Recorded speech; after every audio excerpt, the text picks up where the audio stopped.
Hello बच्चों, unique learning M YouTube channel पर आप सभी का स्वागत है। आशा करता हूं कि आप सभी ने सब्सक्राइब कर लिया होगा यूनिक लर्निंग एम चैनल को।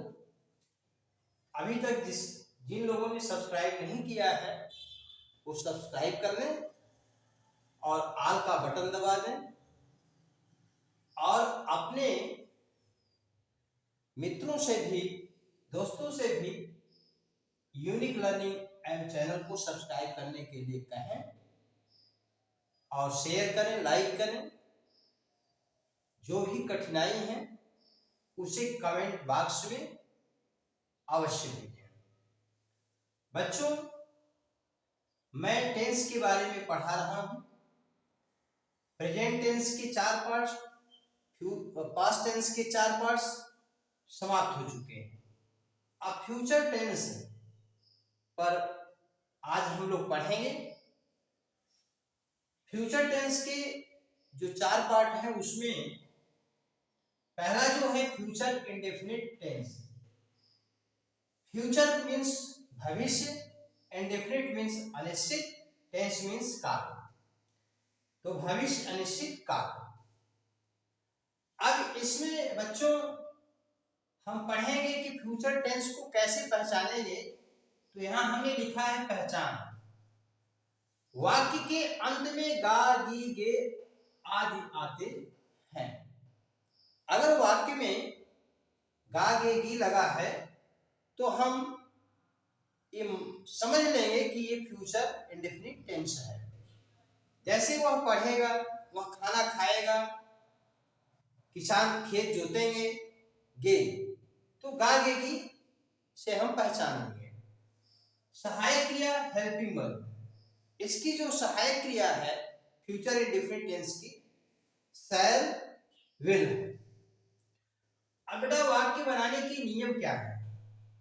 तो सिंपल सेंटेंस में हमने पहला पॉइंट डाला है कि कैसे बनेगा। इसका फार्मूला है आई ऑब्लिक वी।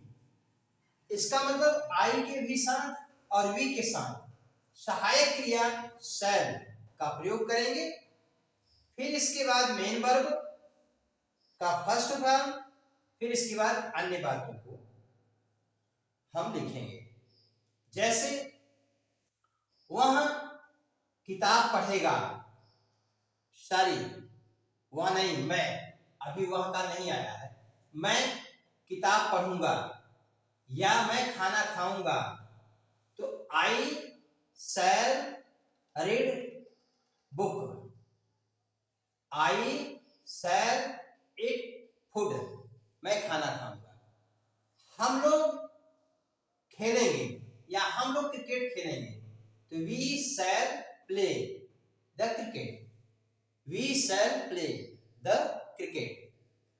अब बेटा दूसरा पॉइंट है कि विल किसके साथ लगेगा? तो विल लगेगा दे के साथ, ही के साथ, सी के साथ, यू के साथ, इट के साथ, नेम यानी किसी का नाम, इन सभी के साथ, सभी कर्ताओं के साथ सहायक क्रिया विल का प्रयोग होगा।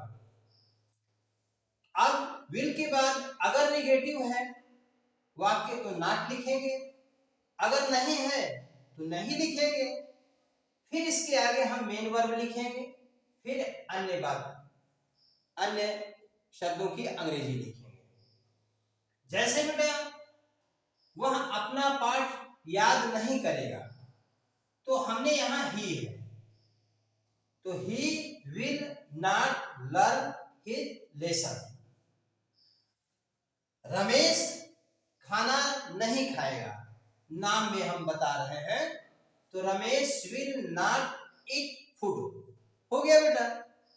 अब बेटा तीसरा पॉइंट है इंट्रोगेटिव वाक्य कैसे बनता है। तो इंट्रोगेटिव वाक्य हमने बताया है कि 2 प्रकार से बनते हैं। एक सहायक क्रिया से इंट्रोगेटिव बनता है और एक जो है प्रश्नवाचक शब्द से। तो यहां बेटा हमने लिखा है शैल ऑब्लिक विल प्लस सब्जेक्ट, माने जो सब्जेक्ट होगा तो सब्जेक्ट का मतलब अगर आई या वी में से कोई सब्जेक्ट है तो हम शैल का प्रयोग करेंगे। अगर इन दोनों में से कोई नहीं है, दे, ही, सी, यू, इट या नाम किसी का है, तो हम सहायक क्रिया विल का प्रयोग करेंगे। दोनों का प्रयोग नहीं करना है, आगे हमने दिया है। इन दोनों में से किसी एक का आई वी रहेगा तो शैल का प्रयोग करेंगे। इन दोनों में से कोई नहीं है तो विल का प्रयोग करेंगे। फिर आगे प्लस नॉट, नेगेटिव है तो नॉट लिखेंगे, नहीं है तो मत लिखो नॉट। प्लस मेन वर्ब का पहला रूप, पहला फॉर्म, प्लस अन्य शब्दों की अंग्रेजी लिखेंगे। लास्ट में इंट्रोगेशन मार्क दे देंगे। जैसे क्या राधा आज नहीं नाचेगी, तो राधा नाम है तो will Radha not dance today, other में टुडे हो गया। अब बेटा चौथा चलेंगे, प्रश्नवाचक शब्द अगर बीच में है तो उस शब्द की अंग्रेजी हम लिखेंगे। जैसे वह क्यों नहीं पढ़ेगा, वह क्यों नहीं पढ़ेगा, तो क्यों बीच में आया है तो क्यों की अंग्रेजी व्हाई होती है, तो व्हाई लिख दो। तो व्हाई, अब यहां सर नहीं लिखें क्योंकि सर जो है आई वी के साथ केवल प्रयोग होता है। तो why will he not read, वह क्यों नहीं पढ़ेगा, तो why will he not read.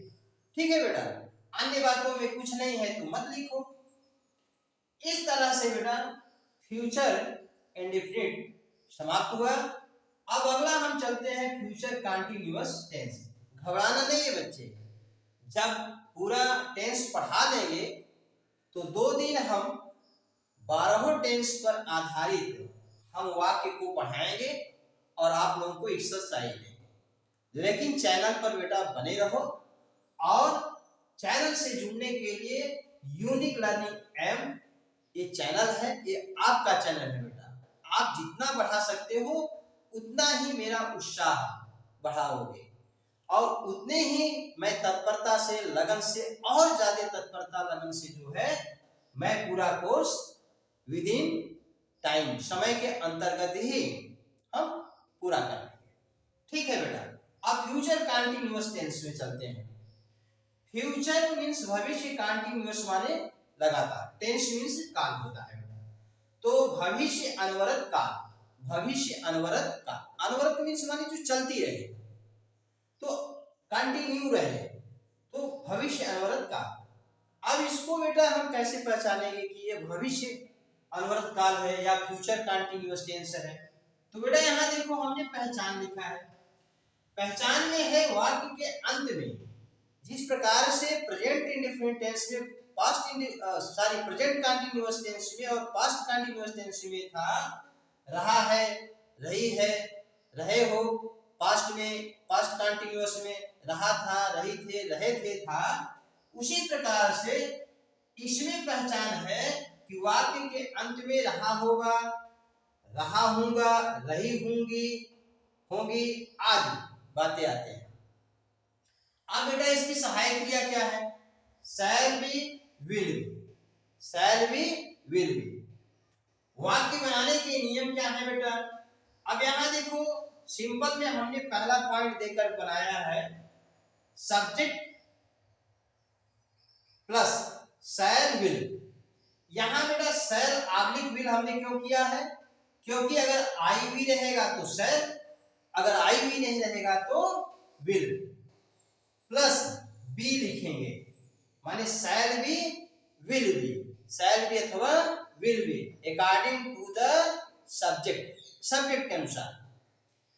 तो subject plus shall oblique will plus be, be हम जोड़ते हैं बेटा, बी कोई हेल्पिंग वर्ब नहीं है, प्लस एम भी मेन वर्ब, क्रिया का पहला रूप, प्लस आईएनजी। जैसे पिछले कंटीन्यूअस टेंस में हम आईएनजी जोड़ते थे, उसी प्रकार से इन द सेम वे जो है मेन क्रिया में, मुख्य क्रिया में हम आईएनजी जोड़ेंगे। फिर अन्य बातें।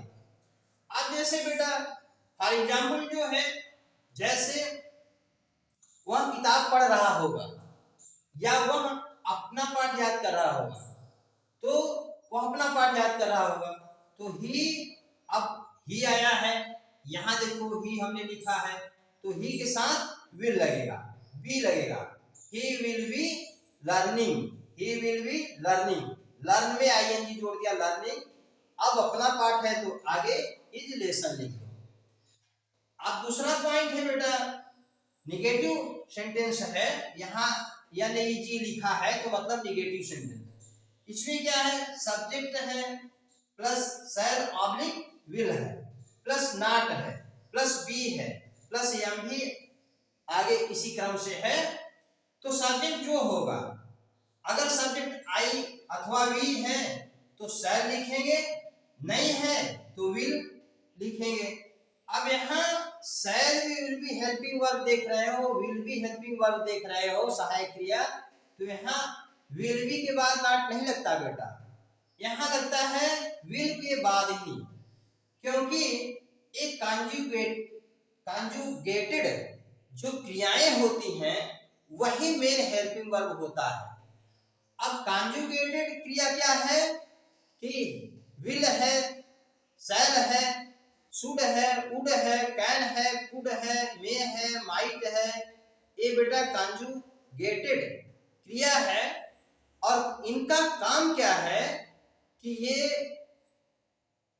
जो कॉन्जुगेटेड वर्ब का प्रयोग होगा वह यह दर्शाता है कि किस टेंस में है और इसका क्या अर्थ होगा। जैसे वह नहीं पढ़ता है तो he does not read, does लग गया बेटा, तो डज क्या दर्शा रहा है कि यह प्रेजेंट इंडेफिनिट टेंस है। वह नहीं पढ़ रहा है तो he is not reading, is लग गया बेटा, तो इस क्या दर्शा रहा है कि यह प्रेजेंट कंटीन्यूअस टेंस में है। तो ये हेल्पिंग वर्ब ही कॉन्जुगेटेड वर्ब होते हैं, सहायक क्रिया। लेकिन जो बी जोड़ा जाता है बेटा, बीन जोड़ा जाता है, ये जो है कॉन्जुगेटेड वर्ब नहीं है। इसको हम इसलिए जोड़ते हैं, ये टेंस किस टेंस में है, यह वाक्य किस टेंस में है, ये दर्शाने के लिए हमने best on basis of grammar के आधार पर ऐसा बनाया गया है। तो शैल भी विल भी, तो मुख्य इसकी जो हेल्पिंग वर्ब होती है ये शैल विल ही होती है, इसलिए शैल के बाद निगेटिव में नॉट लग जाता है बेटा, ठीक है। तो सब्जेक्ट प्लस शैल अथवा विल प्लस नॉट, फिर इसके बाद बी लगेगा प्लस एम भी आईएनजी प्लस अदर निगेटिव में। जैसे वह अपने कमरे में नहीं नाच रही होगी तो सी विल नॉट बी, डांस में आईएनजी लग जाएगा तो डांसिंग, अदर की मीनिंग है कमरे में, अपने कमरे में, तो इन हर रूम बेटा। अब तीसरा पॉइंट है, मैंने वही फिर बात पहले भी बताया था, अभी भी बता रहा हूं कि सहायक क्रिया से भी इंट्रोगेटिव बनता है प्रश्नवाचक से। तो शैल अथवा विल जो भी सब्जेक्ट रहेगा उसी के अनुसार लगेगा, फिर इसके बाद नॉट लगेगा, फिर बी लगेगा, फिर मेन क्रिया का पहला रूप, फिर आईएनजी, फिर अन्य बातें। इसी प्रकार से हु व्हाट यानी जो प्रश्नवाचक शब्द बीच में रहेगा उसी की अंग्रेजी, फिर जो है शैल अथवा विल में से सब्जेक्ट के अनुसार रखेंगे, फिर निगेटिव है तो नॉट लिखेंगे, फिर बी लिखेंगे, नॉट के बाद ही बी लिखा जाएगा, बी लिखेंगे प्लस मेन वर्ब में आईएनजी जोड़ देंगे, फिर अन्य बातें। जैसे वह कल विद्यालय क्यों नहीं जा रहा होगा, वह कल विद्यालय क्यों नहीं जा रहा होगा, तो क्यों बीच में आया है, तो व्हाई विल ही, क्योंकि ही के साथ भी लगता है, तो why will he not be going to the school tomorrow बेटा, आने वाला कल, क्योंकि फ्यूचर जो टेंस है वह भविष्य की बात को दर्शाता है, माने आने वाले समय को दर्शाता है।